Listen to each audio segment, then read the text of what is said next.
This channel does not promote any violent, harmful, or illegal activities. All content provided by this channel is meant for an educational purpose only.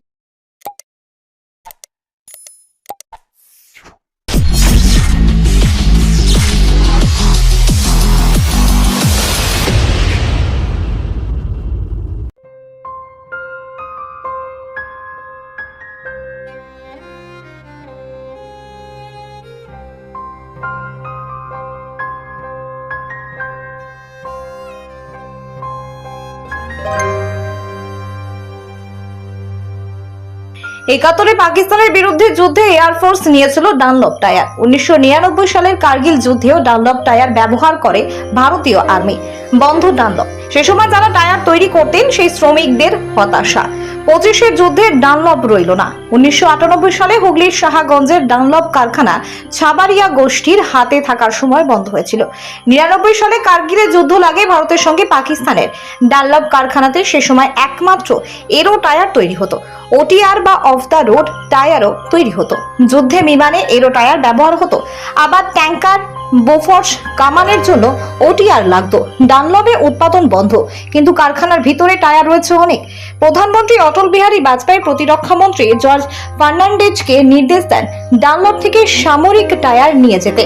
সেই মতো ভারতীয় বায়ুসেনা Dunlop থেকে tyre নিয়ে যায়। এরো tyre তৈরি করতেন ডানলপ শ্রমিক মধু শর্মা। তিনি বলেন, সেই সময় কারখানা বন্ধ, শ্রমিকদের অবস্থা খারাপ। তা সত্ত্বেও যুদ্ধের জন্য আমরা টায়ার দিয়েছিলাম। প্রথমে শ্রমিকরা রাজি ছিল না, কিন্তু রাজ্যের তৎকালীন অর্থমন্ত্রী অসীম দাশগুপ্ত বলেছিলেন দেশের স্বার্থ আগে। তাই সেদিন কারখানার গেট খুলে টায়ার বের করে দেওয়া হয়েছিল। এয়ারফোর্সের জওয়ানরা ট্রাক ভরে টায়ার নিয়ে গিয়েছিল। আমরা গর্বিত হয়েছিলাম সরাসরি যুক্ত না হয়েও টায়ার তৈরি করে পরোক্ষভাবে যুদ্ধের শরিক হতে পেরে। তবে সেই ডানলপ কারখানার শুধু কঙ্কাল সার জমি তাই পড়ে আছে, আর কিছুই নেই। কোন সরকার ডানলপের জন্য ভাবেনি। ডানলপ শ্রমিক অসীম কুমার বসু বলেন, দেশের স্বার্থ সবার আগে আমরা দেখেছিলাম। কারখানা বন্ধ, শ্রমিকরা বেতন পায় না। তা সত্ত্বেও আমরা কারখানা থেকে টায়ার দিয়েছিলাম। এয়ারফোর্সের বড় অফিসাররা এসে সেই টায়ার নিয়ে যান। এয়ারক্রাফটের টায়ার শুধু নয়, নৌসেনার জন্য জাহাজের ভি বেল্টও যোগান দিত ডানলপ। সেই ডানলপ লিকুইডেশনে বলে চলে যাওয়ার পরে আরো কিছু অবশিষ্ট নেই। আমরা চাই দেশ বাঁচুক, মানুষ বাঁচুক। ব্যুরো রিপোর্ট, আমার কলকাতা নিউজ।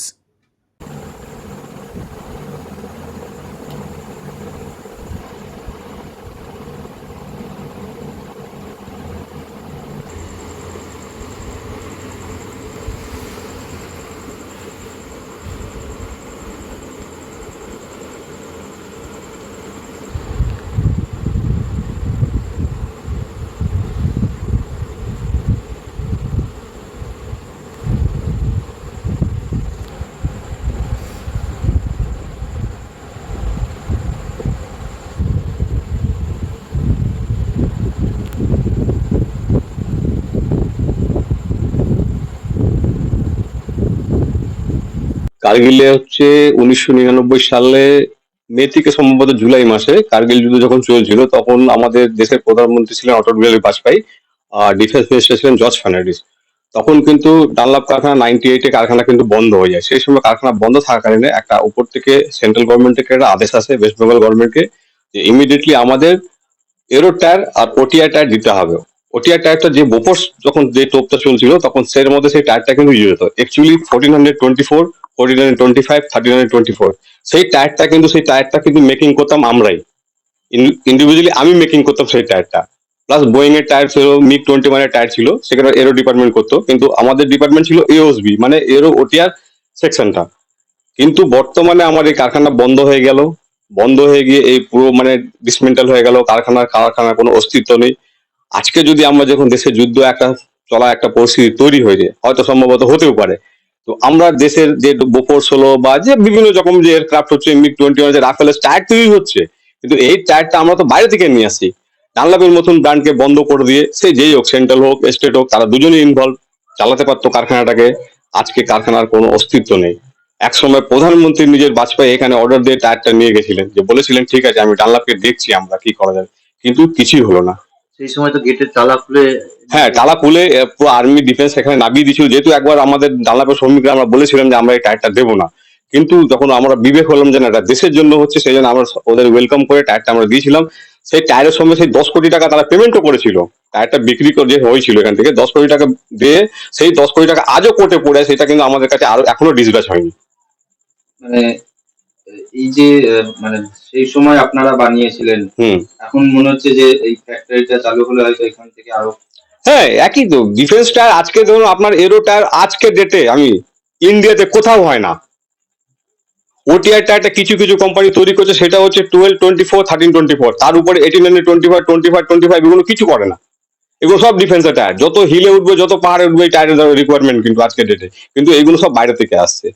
তো আমার এটা central government, state plus court, তিনটাকে আমি বলবো যে এর একটু বোঝা উচিত ছিল যে ডানলপের মালিকানা চেঞ্জ করে একটা মালিককে আমি দিতে পারি, সে চালাবে কারখানাটাকে। কিন্তু তাতে কিছু ভাবলো না, একটা দিয়ে দিল লিকুইডেশনের অর্ডার দিয়ে, কারখানাটাকে পুরো শেষ করে নিয়ে চলে গেল। কিছু নেই, কারখানা এখন পুরো ডিসমেন্টাল জমিন পড়ে আছে। মানে কোথাও একটা খারাপ লাগছে। হ্যাঁ, খারাপ তো লাগবে, নিশ্চয়ই লাগবে। আমাদের সেই সময় আমরা কত গর্বিত হয়েছিলাম যে 99 সালে আমাদের একটা ভ্যালু হয়েছিল যে হ্যাঁ ডানলপ, আমরা ডাইরেক্ট ইনভলভ না হলে কিন্তু আমরা ইনডাইরেক্টলি একটা ডিফেন্সের আমরা ইনভলভ ছিলাম। এই যে কার্গিলের যুদ্ধ, এবার কাশ্মীরের যুদ্ধ, মানে আগে সেই যুদ্ধ আর এই যুদ্ধ, মানে দুটো যুদ্ধের মধ্যে কোথাও একটা মানে ডানলপটাই। দেখুন, যুদ্ধ তো হয়, আমরা ভাবি যে আর্মি, এয়ারফোর্স, নেভি এরা যুদ্ধ করছে, দেশের সেনাবাহিনী ওরাই, কিন্তু একটা দেখতে হবে তাদের ব্যাকে কিন্তু অনেক ডিপার্টমেন্ট থাকে। সেই ডিপার্টমেন্টের মধ্যে একটা ডানলপ কারখানা একটা ঐতিহাসিক টায়ার ছিল, যেটা ওটিআর, এরো, এই টায়ার গুলো ছিল। সেটা আগেও দিয়েছিল 71-এ, হয়তো আমি তখন ঢুকিনি ডানলপে। যেটা আমরা শুনেছিলাম 71-এ যখন যুদ্ধ ছিল, এখানে আমাদের একটা চার্জ করেছিল, সেটা ডানলপের বাইরে গিয়ে বমটা পড়েছিল। তখনও কিন্তু এখান থেকে ডিফেন্স টায়ার যাচ্ছিল বলে তার চার্জ করেছিল পাকিস্তান। ছিল সেই সময় টোটাল ডানলপ বন্ধ ছিল। তার মধ্যে এয়ারফোর্সের সমস্ত বড় বড় অফিসাররা এসে ট্রাক ভর্তি করে তারা আমাদের ডানলপের এয়ারক্রাফট টায়ারগুলো নিয়ে যায়, এবং তাদের আমরা অভিবাদন জানাই। এবং দেশকে বাঁচাতে হলে আমাদের যথেষ্ট ভাবে সক্রিয় এবং স্যাক্রিফাইস করতে হবে। সেই সময় আমরা টায়ারগুলো মানে তাদের হাতে সমর্পণ করি, এবং সমর্পণ করার বলে আমরা নিজেরা গর্ববোধ করেছিলাম যে এই ডানলপ টায়ারই একমাত্র হ্যাঁ যুদ্ধকালীন পরিস্থিতিতে দেশ বাঁচাতে পারে, এবং সবকিছু থেকে তারা মানে দেশের একটা সবচেয়ে ঊর্ধ্বে ঊর্ধ্বে মানে ঊর্ধ্বতম স্থান মানে দখল করে রাখবে। কিন্তু আজকে আমাদের খুব দুর্ভাগ্য, সেই ডানলপ কারখানা আজকে টোটালি নিমজ্জিত, এবং টোটালটাই মানে মানুষ বন্ধ হয়ে গেছে। মানে সে সময় একটা ডানলপের টায়ারই ভরসা ছিল যুদ্ধের জন্য। শুধু ডানলপের টায়ার যে মানে তখন একমাত্র ভরসা ছিল ডানলপের টায়ারে, মানে যুদ্ধ এয়ারক্রাফট শুধু নয়, মানে যে নৌসেনা যে ভিবেলটা যে দরকার হয়, সেই ভিবেলটাও মানে ডানলপ যোগান দিত। এবং আর্মিদের ট্রাক্টর টায়ার, টায়ার সমস্ত যাবতীয় মানে যুদ্ধের যে সমস্ত টায়ার, যুদ্ধের জন্য যে সমস্ত টায়ারের দরকার, টোটালি ডানলপই যোগান দিত, এর কোনো বিকল্প ছিল না। কিন্তু এখন একটা কি খারাপ লাগছে যে ডানলপ বন্ধ, প্লাস হচ্ছে এই যুদ্ধ চলছে, মানে ডানলপের আর কোনো অস্তিত্ব নেই। ডানলপের বর্তমানে কোনো অস্তিত্ব নেই। কিন্তু এই যে যুদ্ধকালীন পরিস্থিতিতে এর বিকল্প ব্যবস্থা কি করবেন সরকার, আমরা ঠিক ভেবে চিনতে পারছি না। আমরা এটাই চাই, মানুষ বাঁচুক, দেশ বাঁচুক, দেশের গৌরবময় পথে একটা এগিয়ে যাক, সেটাই আমাদের কাম।